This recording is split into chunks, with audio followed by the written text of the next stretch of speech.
Hi, this is Phillip Verheyden, and I am a senior staff engineer at Shipwell.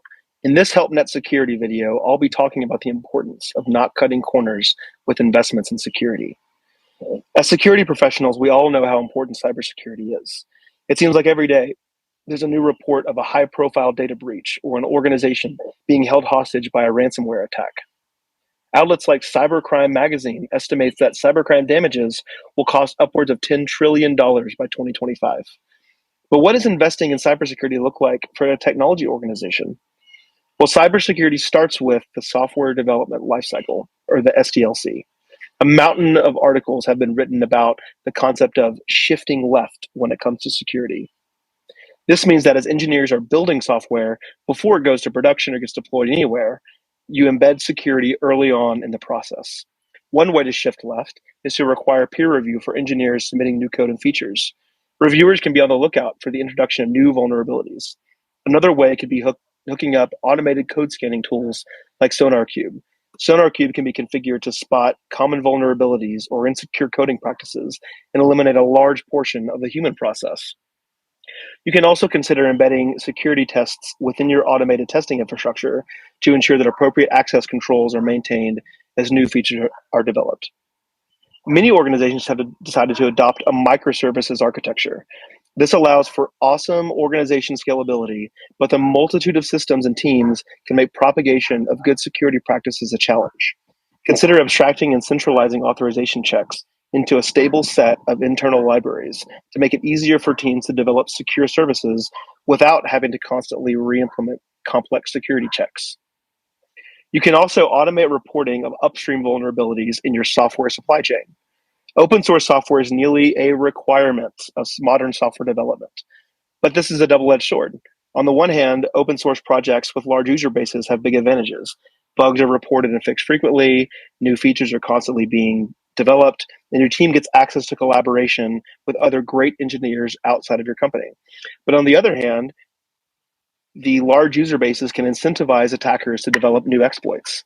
Understanding what dependency you use and being notified when vulnerabilities are reported and fixed in your supply chain is paramount. You can even go one step further, not just alerting on exploits and vulnerabilities, but integrate dependency scanning with your automated testing process to automatically update your dependencies the moment an exploit or vulnerability is patched. Tools like Dependabot can help you achieve this and make it easy to configure rules of how often and what types of dependencies to keep up to date. You can also invest as a sponsor in open source projects that become particularly important to your business. But after you develop your code, you have to run it somewhere.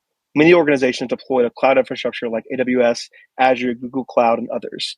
These services are feature-rich, but come with a ton of confusing toggles that make it difficult to understand the full impact of changes you make on the fly.